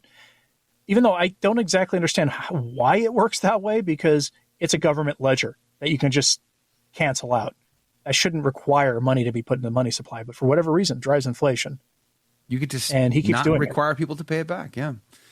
Yeah, we live in bizarre times, to say the least. Hey, by the way, James 16897 points out lamb and mutton. Oh man, lamb chops, so good. Lamb is great. So especially Australian lamb. They do something. They have some way of raising it where the gaminess that people don't like is muted. It's the Vegemite. It's the Vegemite. Yeah, that's what they're doing. It's the Vegemite. Oh man, lamb. The flavor explosion in a lamb chop is just worth the price of admission. I don't care what they're charging. Pay it. Pay all. Take my money. Give me that lamb chop. It's so good. In Edmond, Oklahoma, there's somebody who raises lamb, and you can buy whole lamb there from them. Oh man. Oh yes, sir. We used to yes. have sheep when I was a kid on the farm. Also, Walmart's one of the best places. Walmart's one of the best places to get lamb. Oh, so Sam's really? Club, which is run by Walmart. Those are the stores you can get lamb at. I've never seen it at Kroger or Safeway kind of places. I think Wegmans has Granted, I don't have either of those in Oklahoma. James says it's cheap in Romania. I bet it is. Matt. You might. It's interesting because the Lewis and Clark expedition, I've said this before, by the time they made it to the Pacific Northwest, they were living off of elk. And, I'd be like, are you kidding me? That's amazing. I would love to live off of elk for a while. But they got so sick and tired of eating elk. I wonder, James, do you get sick and tired of eating lamb because you have it so often, or it's so abundant, like it's like a staple? Do you get tired of it? I don't know if I could get tired of the lamb. It's so just flavorful and good. I just love it every time we can get our hands on it. The store across the street used to sell it. Now they don't, so we have to go somewhere else to find it now. But I would, if I could, move and start my older middle son wants to create like a homestead. He's feeling fairly called to homesteading and marriage. He's not discerning a relationship at the moment, but that's what he says he's called to. So we're thinking about if I can somehow find a way to help him provide for that with some land. He can start the process of, maybe a calf cow pair or some lambs or I don't know, something to start the process with. And he's already had the experience. Yeah, he's already had the experience of hunting with me, butchering, of course, and that. So, I would start a love homesteading dating site. With what? Start a homesteading dating site. Homesteadersonly.com or something. Yeah. I had a good laugh when I moved out here and saw an advertisement on TV for farmersonly.com. That made me laugh when I saw that. I'm pretty sure that's legitimately where my sister met her husband, is on farmersonly.com. Yeah. Let the memes commence. Farmers Only match. That's funny. That's so funny. By the way, I used to live in Oklahoma. I went to broadcasting school back in the 90s when I got out of the Marine Corps in Oklahoma City, in Del City, actually. Oklahoma is a wonderful place. It's a beautiful place. I'm a little worried that it's a little too overpopulated these days. Back in the day when I lived there was like 1 million people in the entire state. And I live in Houston, where there's 7 million people in the metro area. So I hear now it's like up to 4 million. That's a massive increase in population. Does it feel busy? I don't feel crowded out. No, unless you go to the cities, which always feel busy. Yeah. Once you leave, I live in Shawnee, and when you leave Shawnee, it's very clear that it's just open land in all directions. I don't drive east of Shawnee very often, and when I do, I don't go east of Seminole, which is about a 15-minute drive, depending on how I drive, which route I take. But after that, it's just big and empty until you get to Arkansas. Woohoo! So that's what I'm talking about. My drive to Mass, I go through probably 3 small towns before I get to Tulsa, and it's a 93-mile drive. Not counting the places where it says, welcome to this town, and there's literally nothing but a house on the side of the road. Not counting those places. Yeah, that's good stuff. I don't think of it as being overpopulated. That could have happened if Tulsa was on the short list of places to get a Tesla operation center at. And it barely happened. Instead, it went to Texas. If that had happened, I'd be a little worried because I'm afraid a lot of liberals would move to keep their jobs. Although, because Tulsa is one of the big, one of the more liberal hubs of Oklahoma. Norman being the biggest liberal hub in the whole state because of the University of Oklahoma. Yeah.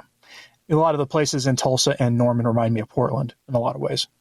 They tried to actually defund their police or cut their police budgets dramatically in Norman, and that did not go well. It didn't go over well with the local population. What a dumb move, especially in a college town. Are you kidding? I will say this. For anybody thinking about moving to Oklahoma, I did a double take the first time I saw a strip club. And the reason I did a double take is because I hadn't seen one in many, many months since I'd moved there. Because in Portland, it's like you throw a rock in Portland and you hit one of those, even if you're near a school. Where in Oklahoma, it's like, wow, that's what that is over there. That's surprising because you just don't see them anymore. So they keep that stuff under. They tend to keep a tight wrap on that. We're pretty blessed in the sense where we live that there's nothing like that around here. But you go south of town and they're all over the place. The billboards are all over the place. And I always cringe driving around the city of Houston just because we might see a billboard like that. You go to Dallas and you get inundated. You go on a road trip, you go up I-45 or I-35, you're going to be inundated with these adult shop billboards or strip club billboards. And I'm like, man, I got kids in the car. Like, what the heck?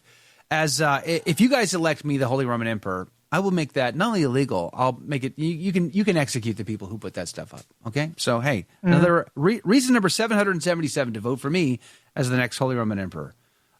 So get your votes in early, vote often, repeat the process, ask your neighbors to do the same. Eric JMJ says, "Oh, I'm from Montana, and there's a lot of Californians who moved there too." You know, Montana, I have to say, Montana was high on my bucket list of places to go. Very high. I've always wanted to go to Big Sky Country. It always looks so amazing when I saw videos or postcards or images of it. You know, the old, the rugged marble man-like country. I always wanted to go there. And then when I went there, I found it to be just kind of like overpriced and weird in some ways, which was disappointing. There's a lot. It seems like it's a purple state more than anything. Is that fair, Eric? Let me know. Is Montana a purple state? I went there during the pandemic and I was so put off by the whole "where's your mask" thing. I'm like, it's Montana. You're supposed to be, socially distancing by culture anyway. This is Montana. What are we talking about? Wyoming, however, kind of the opposite. Wyoming didn't embrace any of that stuff. It seems they acted like it didn't even wasn't going on, which I appreciated. I love that. Except for, of course, the national parks there who, went into full lockdown, didn't have the convenience stores open, the gas stations, any of that stuff. So that was a real disappointment as far as that goes. But the rest of the state was great. Kayla the Mechanic says cities in Montana are starting to tilt in the wrong way. Starting? I don't know. I think they've been at it for a little while now. It's unfortunate. Why is it that the liberal left always dominates in some of the most beautiful places our country has to offer? Portland, Oregon, being an example of that. California, the coast of California. Locusts go where the food is. The Provincetown, Algonquin, Maine. I mean, you go to some of the more beautiful places in America, and you're going to find the liberal people own the place. Why is that? Could it be that everyone recognizes goodness, truth, and beauty and wants to own it and keep it for themselves and prevent others from having it too? I don't know. Maybe. It's easy to turn a beautiful nature into an idol. Much easier than to say turn a blighted urban landscape or some less than what most people consider attractive and natural environment into an idol. It's probably part of it. The environmentalist message was co-opted by the left a long time ago, when real environmentalists tend to be conservationists, and they tend to be game hunters and ranchers and other people who require healthy land to be able to do the things that they do every day. It's easy to. If most of the forest fires in this country are because of government regulations on the management of those lands, they're just insane regulations, and they think they can solve that by new and better regulations, when maybe you should cut out a lot of the regulations first, except for some obvious things like, hey, don't light tire fires here at Yellowstone and things like that. Yeah. Laura says, try living in Canada. Ooh, I can imagine. Canada. Oh, BC. You're on my bucket list, BC. The Yukon. I just have to go there before I die. I got to go. Bend of BC. Didn't get very far. We got to Burnaby, and that was about it. And it was beautiful, but it reminded me of like the Pacific Northwest in Oregon, but friendlier, basically. Yeah. It's so beautiful. The Canadian Rockies are amazing. Now, I've been to Quebec. Been to Montreal. I've been up there not several times, but a few times, of course. I've never been to Nova Scotia. I definitely want to go to Nova Scotia when the Scots were used to kick out the French. Good times, right? Thank you, English, for your world domination. Because of you, we are here today. But Canada seems really bizarre as well. Politically speaking, of course, we've seen the insanity that has pursued the faithful there, as well as the average citizen, of course, taking their money, putting them in jail, and all the rest. It seems to be the order of the day up there. Yeah, it's bizarre when you read the headlines and you deal with these issues, especially in places that you think ought to be sort of the opposite. Like I'll give you another example. So when I went to Alaska for the first time, and you just behold Alaska, and you're like, there is a God, and He is great. Just look at this. This is amazing. And yet Alaska statistically is one of the most secular states in America. It's full of people who think they can pull themselves up by the boots of their own the straps of their own boots. They don't need God. They don't need the spaghetti monster and the pie in the sky thing. They can do anything they need by themselves. They don't need anybody else to do it. So they tend to be secular atheists. They tend to also have higher suicide rates. They also have alcoholism rates and all of those things that are higher than normal than the lower 48. And I just don't understand, because when you go there, it is so amazing. It is so beautiful. It's so epic. It's so grand that how do you not give God praise in a place like that? And yet they're a weird purple state. Laura says, Scottish proud too. Yay and amen. Praise be to God. Juan Guanzon. I hope I said that right. Good morning to you. Alaska mambling? I don't even know what that is.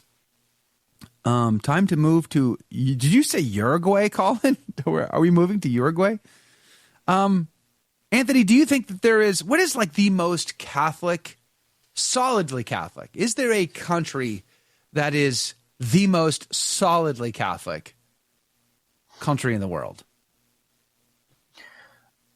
We think of Catholic countries. We're going to think of Ireland. We're going to think of Poland, neither of which are solidly Catholic. Brazil, I'm not sure. Brazil, Portugal's not. Portugal's not. Malta, you know why really? Portugal's not, by the way? You know why Portugal's not solidly Catholic? Even though Our Lady of Fatima said that. No, because Our Lady of Fatima said, this came out through people investigating what Sister Lucia said, that, the dogma of the faith will always be preserved in Portugal. And then she said, etc. And people always wonder, well, what was that, etc.? And some people did some digging. And you know what they found out the etc. was? What? As long as Portugal does not legalize abortion. Guess what they did like 20 years ago or something? Yeah. We get what we get. The kingdom of Joe's house. Yay and amen, Yvonne. I will risk tornadoes and things to live in a state that doesn't have legal abortion and has a state government that is openly hostile to destroying the innocence of children. Yeah. Colleen says America. America. It's America with an M. The most solidly Catholic country. It's America. Okay. Hey, we have a very Catholic president, and if you disagree with it, you obviously are an insurrectionist or something. Yeah, exactly. Or something. or something. Or deplorable. Yeah. Clinton, BC is a beautiful high desert, says James. I could imagine. I would just love to spend about a month or so up in BC. That'd be so amazing to see it. Praise be to Jesus. Do they have a TLM in BC? Probably not, right? I don't even know if the SSPX are there. They might be. Not sure. Calgary? I don't even know. I can check. Blaine. I can let you know if there's. Good morning to you. Now, I don't go to the SSPX chapel, but what if I was going to BC and that was my only option? I would do it. Laura says God is most angry about abortion. Oh man. I think the cup is overflowing when it comes to God's anger. I think what's coming is going to be not good. And I think people are underestimating all of that. Chesty, good morning again. Juan, good morning. Philippines. Philippines? Is the Philippines? They got Cardinal Tagle. I know they're Catholic, and there's a lot of piety there. They're probably one of the most pious countries on the planet. I'll give the Philippines that. definitely one of the most pious countries on planet Earth. But does solidly Catholic? Maybe. The Philippines are also one of the most Islamic countries. Yeah, right. Outside the Middle East. So, yeah. I mean, although with those two, somehow those two religions living in relative peace means you're probably not going to get too much of the rainbow flag waving stuff going on there. So there is that. There is. Okay. All right. So points for Philippines. All right. We'll put that on the board. Did you get as much of a chuckle out of seeing the Pride Parade people having a confrontation with the pro-Palestinian protesters, and how that turned into a riot? I shouldn't smile at the violence, but at the same time, it's like that "let them fight" meme. It's just like, Yeah. I mean, I'm not supposed to like the pro-Palestinian protesters, but if I'm being honest, it was definitely a Donald Trump moment inside of me at that when I was watching that, for sure.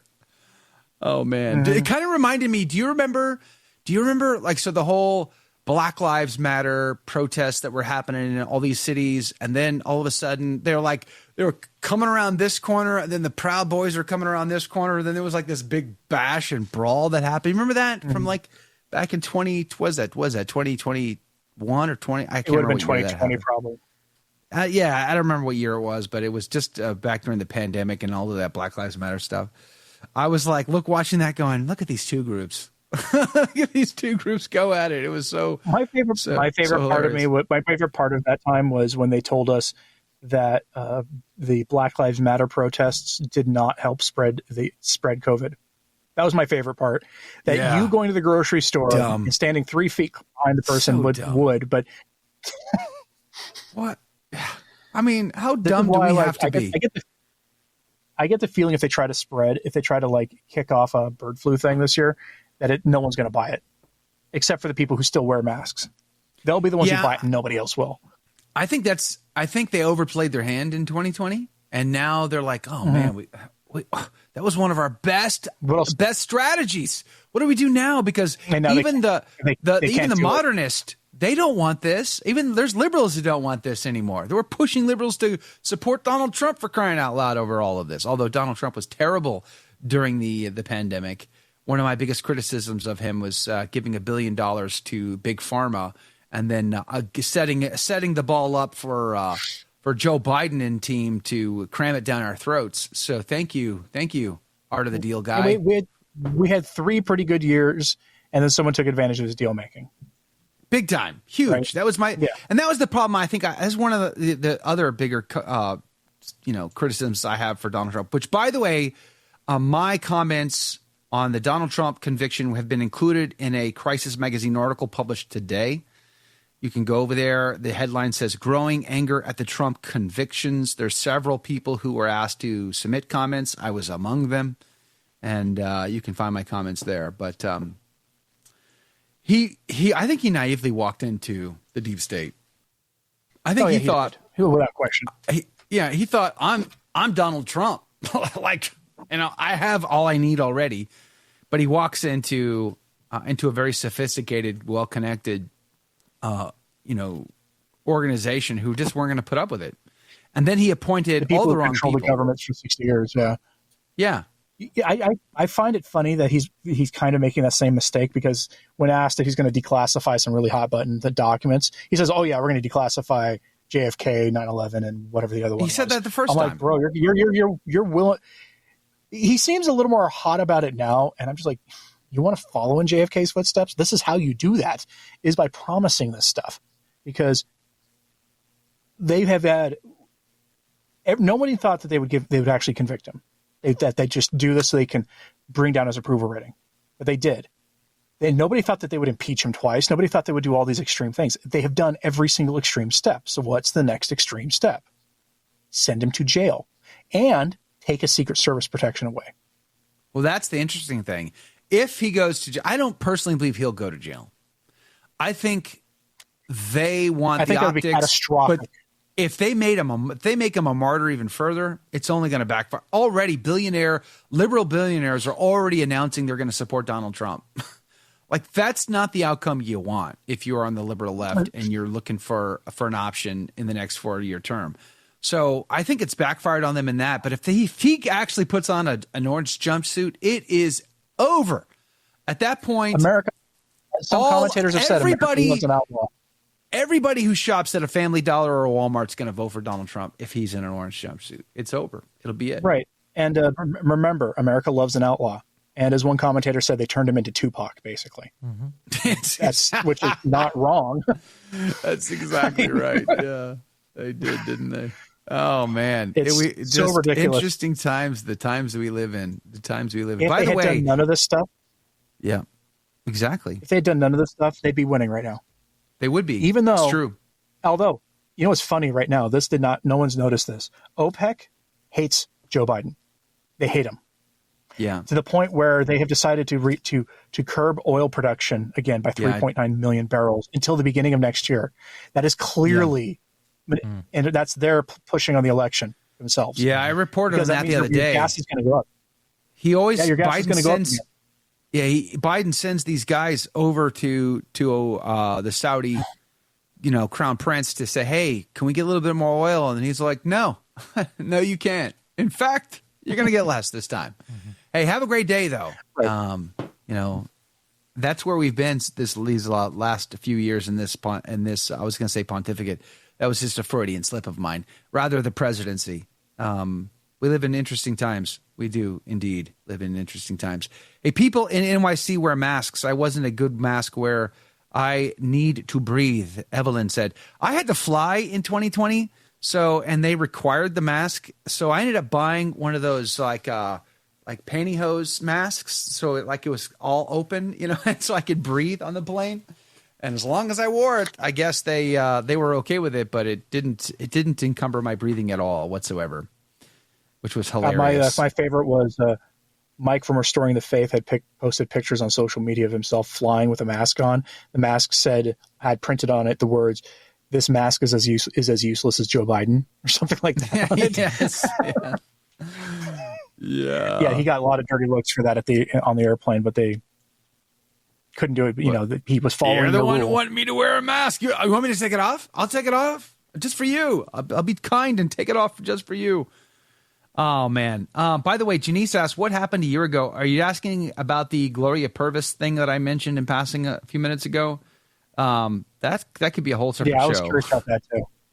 So I'll give you the highlights anyway, the highlight reel. So back in 2020, I worked for a different radio postulate. I worked for the Guadalupe Radio Network, and I was in leadership role there. And Gloria Purvis was a co-host of a morning show along with Deacon Harold Burke-Servers and Monsignor Charles Pope. And with the pandemic, things began to de-escalate or escalate the other way. They began to come unraveled, is what I wanted to say, amongst these three in their conversation. It was a daily morning show, and these three started to not get along all that well. And it was clear that one of them was opposed to the other two. The pandemic was really becoming a problem. And then you throw some extra logs on the fire. You've got the George Floyd thing. You've got the riots that take off, the Black Lives Matter riots that take off, and the unrest that is happening in our country at that time. Well, the conversation amongst these three begins to truly become not great. It was very uncomfortable to listen to, argumentative at best. They're supposed to be friends and co-hosts, and we are adults. We can talk about anything.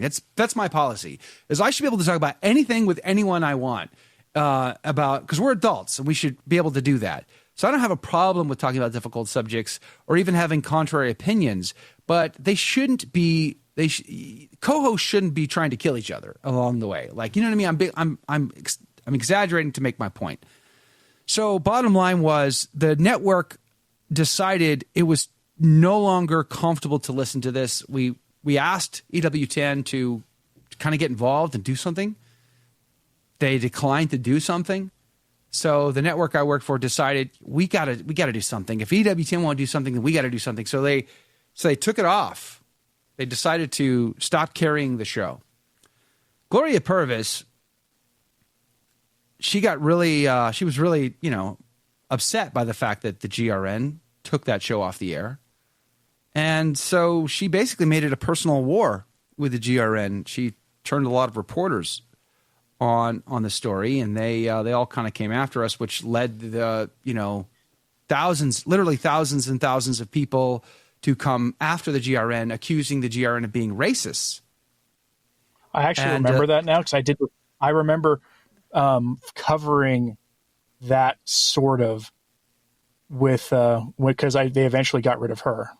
So the New York Times came after the GRN at the time, and we had staff on the inside who believed the lie and thought we were acting as racist. Now here's the kicker: Gloria Purvis was arguing with her co-hosts about the Black Lives Matter movement and police. One of the trio was Deacon Harold Burke-Sivers, who is, last time I checked, black and a former police chief.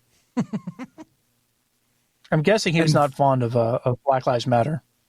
So I had Deacon Harold Burke-Sivers on my show at the time, and we talked about some of this, and he's like, and I've even talked to him several times since. He and I have been friends over the years, and he's also from Portland, Oregon. He said, Joe, what's interesting about that whole story? He said, not one reporter called me to ask me my opinion of all of that. Nobody wanted me to answer what I felt about Gloria Purvis, the fall and decline of the show, and about, who said what and did what. It's an inconvenient fact that I happen to be black and a former police chief, and also didn't agree with Gloria's opinion on the matter. And so they were, it was just like bizarre. The whole thing was bizarre. But here's the kicker, though. It was an ugly, ugly period for the Guadalupe Radio Network, who was trying to stay above board and do the right thing. And literally was not a comfortable show to listen to. We were accused of being racist. We were accused of being chauvinists because we took a woman off the air, a minority woman. So, oh my heavens, you really are a Hitler incarnate. We were getting a lot of that treatment. And then, of course, we were being threatened by donors and people, bishops, were mad at us for taking it off the air. But all of that paled in comparison to the effect that the whole thing had on my wife. Because over the course of about a span of 3 days, she watched the vitriol of the mob uncover things about her husband and say just the most vile things about her husband, about her husband's job, about her husband's apostolate. And we were right. I'm still right. She was wrong. EWTN was wrong, in my opinion, my estimation of how they decided to handle that. They let GRN sort of take the brunt of the angry mob at the gates with their pitchforks and their torches. But I don't care about any of that, because it was the look in my wife's eye that hurt me the most.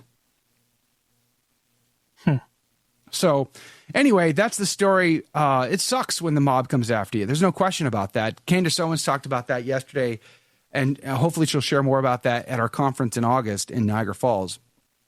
It sucks when the mob comes after you. But if you're right, you got to stand your ground. So I have a policy. This kind of reminds me, and I'd love to hear your take on this, Dr. Stine.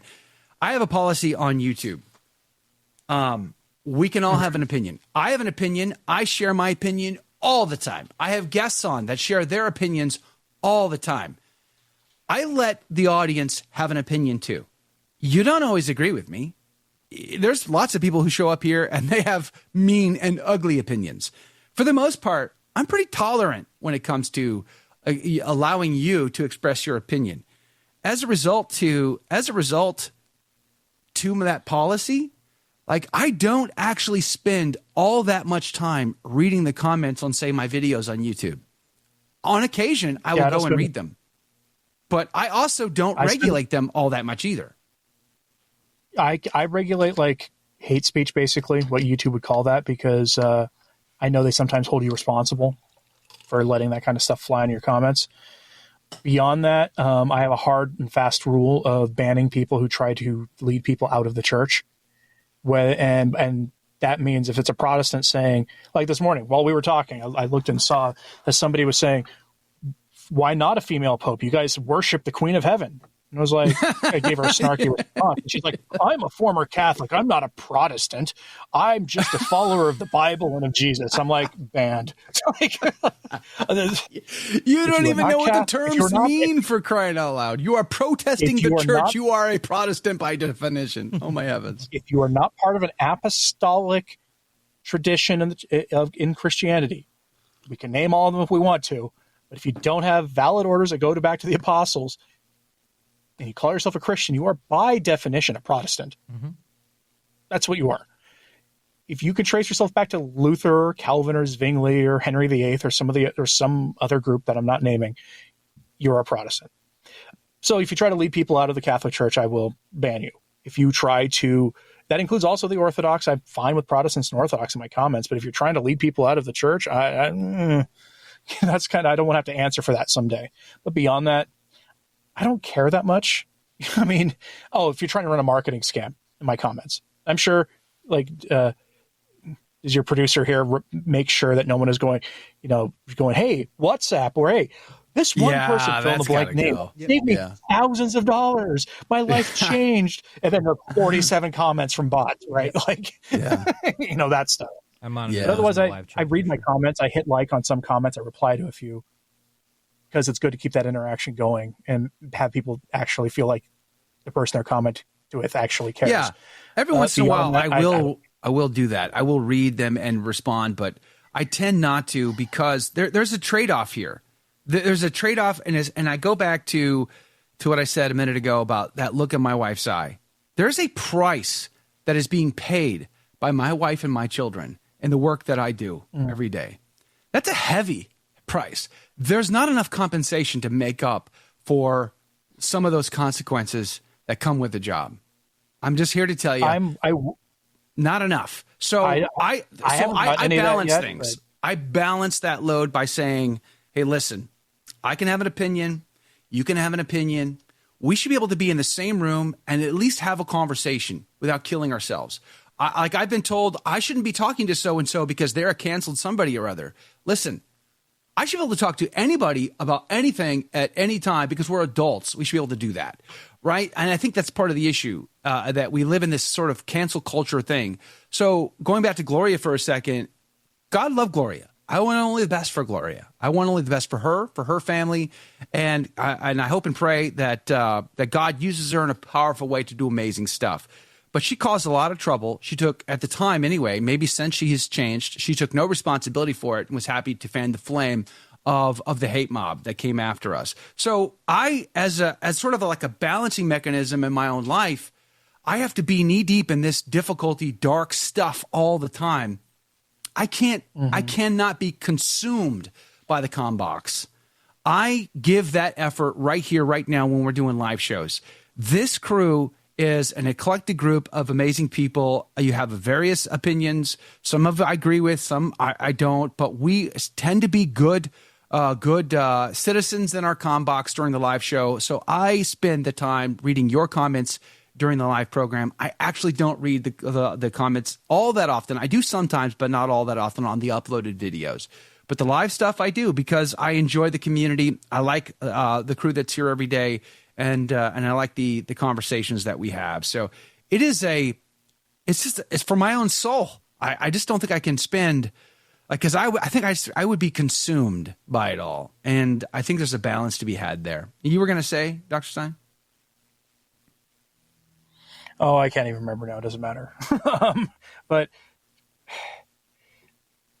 a lot of times, the one thing that does bother me when you see comment sections is that Catholics will forget that they're Catholic sometimes in the way they respond in comment sections to people, saying some really heinous stuff. It's like, we all stand in judgment for things we say, right? I'm pretty sure that includes the what we say in the comment section. Although I do defend and will defend to the death the right of people to be anonymous online. There's good reason to be anonymous online, and I find it very odd that some high-profile Catholic figures will make fun of people for having an anonymous account or anonymous handle on Twitter or Facebook or wherever. There's good reason to be anonymous on social media, especially when you are in a position where you have to stand against the encroaching degeneracy of the modern world, the encroaching godlessness. And when you have people praying to end abortion outside of abortion clinics going to prison like that. You hear about that woman who just got sentenced to like 2 years in prison, and she's in her 70s and in poor health. Yep. You heard about that case? Came down just a couple days ago. Yeah. The pro-life lady. And the judge mocked her. The judge mocked her. Right. When her husband begged for mercy. Yeah. Isn't that something? This is what we're dealing with. Yes. There's an injustice. Just remember when you're in the world. comment section that you're Catholic. That is true. That's another reason why my email signature, I always sign off with "God bless you," "God love you." Usually, "God love you" is sort of my thing. And when I have staff that work for me, I kind of require them. I asked them when I was at GRN. I asked all the staff that worked underneath me to include that, because it's a check and balance. Like, why do I wear this crucifix and this miraculous medal around my neck? Is it because I'm trying to virtue signal? No, it's because this sometimes regulates me. It sometimes has to catch me, remind me that, hey, you can't just lose your cool. You can't just go off. You can't go off the cuff, go crazy mad and say things like too much faggotry, for instance. You can't just say these terms and act like it's okay to act like a commoner of the world, a secularist, a humanist. You are somebody who claims to be a follower of the Lord and Savior Jesus Christ, and these things can help remind us of that. So the habit we wear, the crosses we bear, what we claim to be has to come to bear in everything we do. So that's why my email signature is that way, because if I'm disagreeing with somebody, I have to regulate that. I have to have some charity in that conversation as best I can. And I think these things are helpful tools along that line. And you're right. Anonymous accounts tend, I again, because I'm so tolerant of other people's opinions on social media, I don't bite on every hook I see. But there are some times where people, I'll post a video, for instance, this has happened to me on several occasions. I'll post a video of an interview or something I said or did or whatever on the show. I'll post it to the social media, and then someone will want me to explain the video to them. And I'm like, press play. Well, I'm not going to watch your video. I just expect you to tell me. I made the video to explain my side. Watch the video for my side. It's like, but then I'll get into this argument. I'll get into this tit for tat where they want to have this big debate. And I'm just like, you're wasting my time, for number one. Number two, because of your internet anonymousness, you act as though the world owes you something. And we are just privileged to live in your world. And there's just an arrogance and an attitude. I see lots of people do that without being anonymous too. I don't think that's the I was about to say the common factor. People, it's the disconnect, right? It's the keyboard disconnect from reality that they think gives them permission to act like that. Mm-hmm. And it's really weird too that people will come to your comment section and say, "Oh, I'm not going to watch your video. Please just explain it to me." I'm like, "No, I'm not going to do that." That's why I made the video. Yeah. The reason I spent 2 hours making this video is so that people will watch it. I'm not going to waste my time. Yeah. Exactly. Yeah. Hey, Karen, you are amazing, Karen. You are very generous. I'm so grateful to you. God bless you and God love you. Thank you for that gift. Praise be to God. I do got to step out. I've got another thing in about 2 minutes. So I do got to step out of here. So. We need to sign off too. By the way, but real quick before you go, so I've got a fun conversation coming up tomorrow. One of the YouTube channels that I watch is I Miss Christendom. I've watched their content probably over the better part of the last year. Well, they just released a video that piqued my curiosity, and it was about the revelations of Bruno Cornicchiola and Our Lady of Revelation. And as you all know, I went there and I interviewed Dr. Sergio Gaeta at the grotto in Rome at Tre Fontane. I had a very interesting conversation with him on that. And we talked about how after Bruno died, there was a real effort within the very community he founded. Half went one way, half they went the other way. And one of the half is trying to sanitize all of those messages, because they wanted a better relationship with Rome. They didn't try. They were successful. The book that's out there is that way. I have the same document that they have. I do want to do something with it, but I'm trying to verify that it's actually real. And I sent a copy to Marianne Bartold also, so for her to look at. So I'm going to do something on it, but maybe I'll do something on that this coming week. Actually, you should. Because there was one section in it that was working at the time. Anyway, I got to run. So thanks very much for having me. Doug Stine, God bless you. God love you. Thanks for being on the team. We're going to have that conversation tomorrow with I Miss Christendom. It's going to be great. I'm excited to talk about that and talk about the differences between the documents and some of the deeper points that have been sort of covered over and hidden because they are telling indeed. Hey, God bless you. Thank you all for your generous support. Share us with a friend. We would be incredibly grateful to you. God bless you. God love you. We'll see you back here tomorrow morning.